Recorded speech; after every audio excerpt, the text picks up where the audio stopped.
Kondisi mobil listrik di dunia sekarang sudah berkembang. Saat ini kita sudah banyak melihat kendaraan listrik. Sebenarnya sudah 10 tahun lalu Indonesia gencar-gencarnya sosialisasi pengembangan mobil listrik bersama Kemenristek.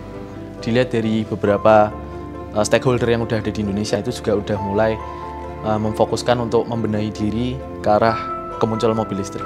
Tentu aja perspektif, apalagi dengan adanya peraturan presiden tentang percepatan program kendaraan motor listrik berbasis baterai di Indonesia. Perubahan yang semakin cepat mengharuskan kita untuk turut bergerak cepat. Nah, kita bisa melihat ini bukan hanya dari peluang bisnis, tapi ini juga sebagai sebuah momentum untuk kebangkitan di negeri ini. Bagaimana kita mengajak anak-anak muda Indonesia supaya mereka menjadi manusia-manusia yang ikut di dalam peradaban perkembangan mobil listrik. Arjuna itu tim mobil listrik yang sudah berdiri dari tahun 2011 dan sekarang kita sudah memasuki generasi 9. Tahun sekarang kita ada 36 orang, itu yang dari mekanis, ada dari teknik mesin, dan elektronis itu dari teknik elektro dan e-lins, lalu untuk non-teknis itu terbuka untuk semua jurusan. Untuk Departemen Mekanis sendiri itu kami bertanggung jawab terhadap hal-hal mekanikal yang ada dalam mobil.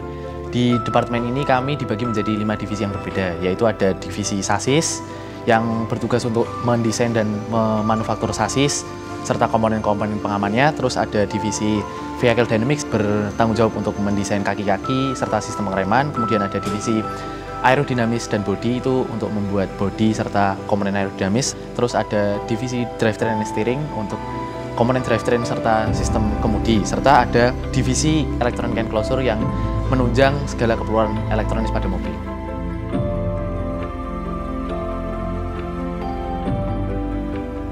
Di Departemen Elektronis ini, pekerjaannya adalah menyiapkan segala sistem kelistrikan di dalam mobil. Jadi termasuk dari motor listriknya, dari bagaimana kita membuat baterai, terus membuat safety system di dalam mobil, dan lain-lain. Ada 4 divisi. Yang pertama, divisi Tractive System, itu tugasnya menyiapkan sistem powertrain di dalam mobil. Lalu divisi Energy Storage, itu tugasnya membuat baterai dari sel per sel menjadi satu baterai utuh. Lalu ada divisi Safety, tugasnya membuat peralatan safety di dalam mobil. Lalu ada Control Instrument, tugasnya itu untuk membaca data-data dan parameter-parameter di dalam mobil. Di operational department itu yang pertama ada divisi Sponsorship and Public Relation, terus ada divisi Loko Trans, itu Logistik, Accommodation and Transportation, terus ada juga divisi MMD. MMD itu Multimedia, Marketing and Design, terus juga ada divisi Static Event, sama satu lagi ada divisi AFD, dia Administration and Finance Department. Mungkin kalau misalnya dari segi di atas kertas, pencapaiannya Arjuna itu udah banyak banget, baik dari segi nasional maupun internasional. Kalau misalnya dari dulu kan kita base-nya ada di KMLI, itu sampai tahun 2016, terus kita maju ke FSAE Jepang, dan tapi menurutku pribadi, untuk pencapaian terbesar dari tim Arjuna sendiri itu ada saat ketika pandemi kemarin, kita pandemi terus lomba kita batal, dan itu pencapaian terbesar banget karena di situ kita nggak nyerah. Ya udah, kita tetap coba cari lomba-lomba apa yang kita bisa ikutin, dan ternyata kita malah dapat hasil yang sangat memuaskan. Waktu itu kita juara 2 di dunia.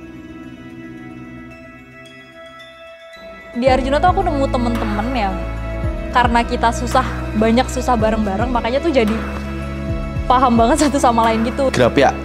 Ngerasa bangga jadi bagian dari Arjuna, bangga pasti. Gak hanya aku yang berkembang, tapi Arjuna dan teman-teman yang lain, aku juga melihat perkembangan yang sangat progresif.